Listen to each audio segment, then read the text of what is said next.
fall back into your strengths, to go back to your intent. Like, okay, what was my intent with doing this particular thing? Why did I want to do this particular thing? And to reclaim your intent, and oftentimes your intent is really good. It's not a bad intent. I mean, we don't start things usually to be an egomaniac. We usually start things because we want to make a difference, or we want to have an impact, or we want to help somebody, or we want to shift an energy in some way. So the key is with energy is to kind of go back into yourself and kind of say, okay, you know, what are my virtues? What are my strengths? What do I bring to this party? Okay, so what things do I bring to this party? So in typical energy, so say when I was writing the tarot book, one of the conflicts that I encountered was I had this idea, I'm going to write the tarot book, but then my conflict in my head was, well, I don't have a degree in psychology, and you know, there are people out there that have degrees in psychology that write these books, and you know, they've got degrees in writing, and they've got college degrees, and you know, I'm not that smart, I'm not that good.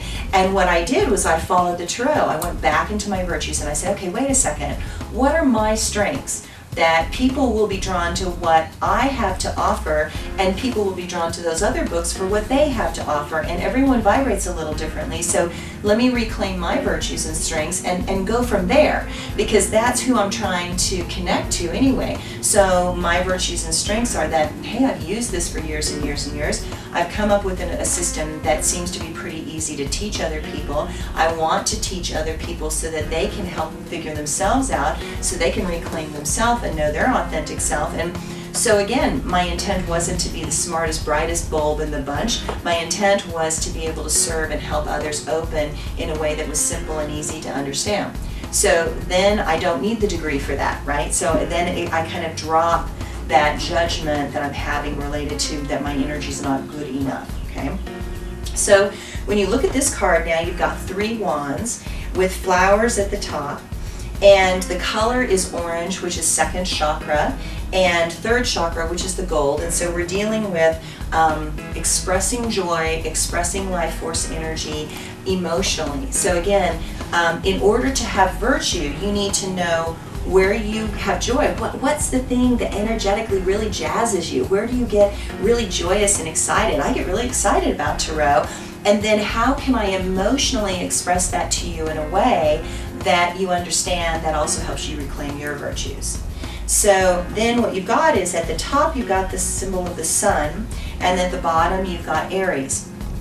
Now notice in the card before, we still had Aries at the bottom. So what you're going to notice in the Aleister Crowley is that there are going to be 3 cards that each have a fire sign in the card. So the first 3 cards of the, well actually the 2nd, the 3rd, and the 4th of the Aleister Crowley wands are going to be Aries. Okay, so the ace just represents fire. So it represents the entire sequence of fire. But you're going to notice that the 2, the 3, and the 4 are going to have Aries at the bottom. The 5, the 6, the 7 are going to have Leo at the bottom. The 8, the 9, the 10 are going to have Sagittarius at the bottom. So there's a natural sequence. Aries is the first fire sign, Leo is the second fire sign, Sagittarius is the third fire sign. That's going to be true on all the suits. So you're going to start with the first water sign, the second water sign, the third water sign. It's going to go all the way through like that. It's completely balanced. So now you've got the sun in Aries. So you've got the sun, which is the planet of light, illumination, and clarity, coming into balance with the god of war. So you can imagine if you can suddenly see the conflict, you can identify the conflict, you're clear about the conflict, and when you suddenly understand a conflict, it kind of calms down, right? So it's less of a conflict. It's more of a conflict when you don't understand it. So it's like, well, why are they attacking me? Why are they beating me up? But all of a sudden when you see, oh, okay, I understand what the conflict is, then you can actually reclaim your center and virtue again, okay? So then you'll notice that the fire is behind, the white fire is behind the 3 wands. So there's a containment of the energy, okay? Whereas if you look at the 2 looks a little bit more chaotic with the energy. So then you go to the 4, and so the 4 is called completion. The 4 of Wands is completion. So now you've got the chariot wheel again. You've got red spokes which shows the first chakra energy, the life force energy that's trying to create movement. The fire again is contained behind the moving chariot wheels. The color is green, which is for heart chakra energy. The rim around the chariot is gold, which is about emotional energy. And then you've got doves, which are the symbol of Venus, which is the symbol at the top. And you've got Aries at the bottom, which is the symbol of the ram, and so you've got the ram's heads. So notice that you've got the bird flying to the ram's head, the bird flying to the ram's head, the bird flying to the ram's head. So what that says is there's this connection. So love is trying to connect with the god of war, conflict. So you're trying to love the conflict. Okay, so what's cool about Tarot is that it's really important to know that this dance of life and all the conflicts you experience, you need to learn to love those. You need to learn to love those conflicts, those dramas. I had a tremendous breakthrough in my life when I finally realized that no matter what, I kind of like my drama. I kind of like my life being as intense as it is. It's kind of fun this way. And it took a lot of the pressure off, like I was doing it wrong, and I felt more aligned and complete because I don't want a boring life. That would be really silly, right? So I create a little bit of energetic intensity and drama because it's interesting and it's fun. So with this card, you've got Venus, the goddess of love, in alignment with Aries, the god of war. So when you bring love into war, you get resolution, you get completion, you get alignment and balance. So this card represents, rest from sorrow, peace after the war, relaxation of anxiety, changes for the better after the struggle. So you've got the heart energy, you've got the life force energy, you've got the emotional energy, all finally working together. And so you want the intensity of Aries, because Aries is that kick your ass, get going, make it happen part. But now it's balanced with love. So it's not showing up as battle and conflict and war as much as it's showing up as, yeah, let's do it, let's go, let's take that energy, let's constructively move that energy, let's make those wheels turn, right? So there's a certain amount of completion when you balance out energy with love. From there you go to the next card, which is the 5. What you're going to notice in the Tarot is that in general, the odd numbers are feminine and the even numbers are masculine. Okay? So if you back up again and you look, the 2 is masculine. Okay, so you've got big conflict, Mars and Aries. The 3 is softer, it's feminine, it's virtue and strength.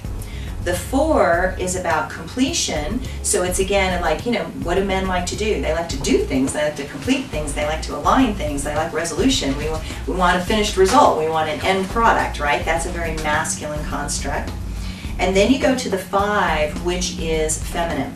So now what we're looking at is a bright yellow card. It says strife at the bottom. And so now did you ever notice that you have a conflict, you reestablish your virtue, you come to a state of completion and resolution, but it's the nature of energy to up the ante. So fires get bigger, right? So they tend to expand. That's what fire likes to do.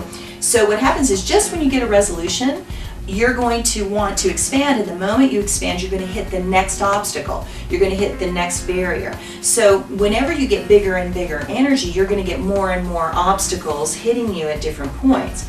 So what's happening is that, so now you feel complete and you're ready to go again, and now you get a bigger conflict. And this is a bigger conflict than the first conflict, because now you've got the symbol of Saturn, which looks like an H at the top, and at the bottom you've got Leo. So you've got Saturn, the planet of hard work and struggle, now opposing Leo, which is a sign of generosity and love and spirit. But it's sort of like here you have this generous spirit that wants to go and do something, but all of a sudden it's so much work, it's so difficult, it's so hard, it's so much effort. So all of a sudden you're pushing, trying to get effort to make things move. So what you've got is now, notice that you've got the 2 flowered wands of the 3, which is the virtue card. You've got these vulture wands, okay, that are in conflict.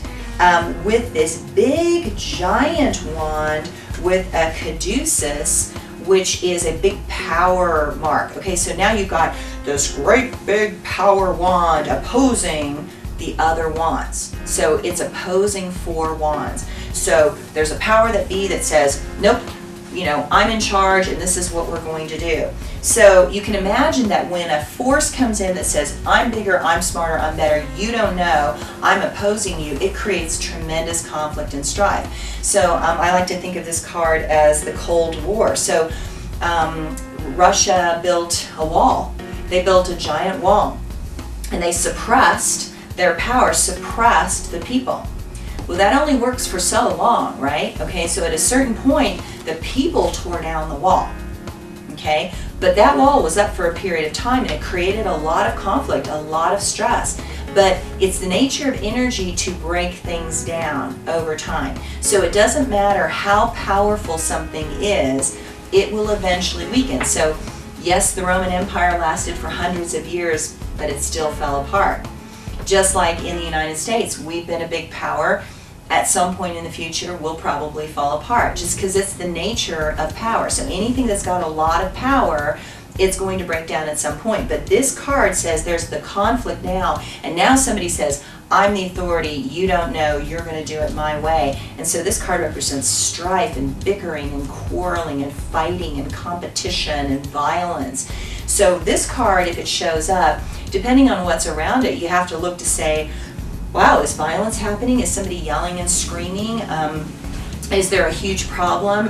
When you're dealing with women who have been abused, you will get this card, like you will see that there's violence. This is a violent card, whereas the 2 of Wands, Dominion, is like, I have a conflict with you, I don't agree with you. This is now like, I am directly stopping you. I am not allowing you to move forward, okay?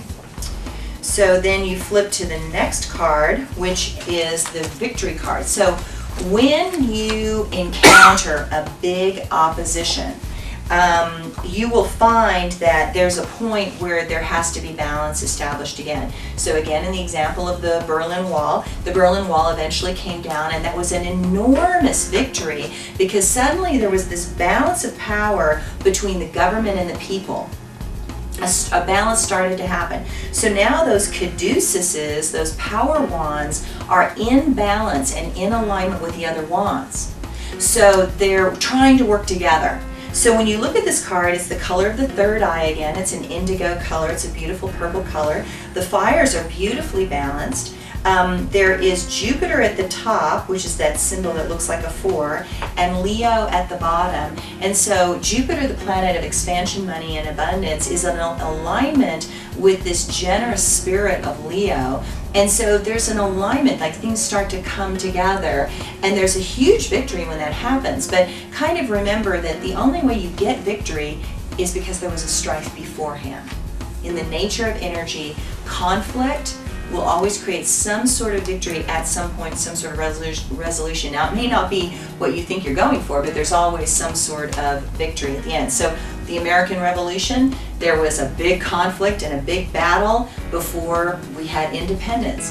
The French Revolution, the same thing. There was a big battle and a big conflict before there was a resolution. So it's the nature of energy that this is just how it goes. What's beautiful about the Tarot is to recognize that this is just how it goes. So when it happens, that you don't beat yourself up. It's like, you know, I'm in the bigger battle. That means there's a bigger victory right behind me if I can somehow maintain that state and navigate the strife in a constructive way.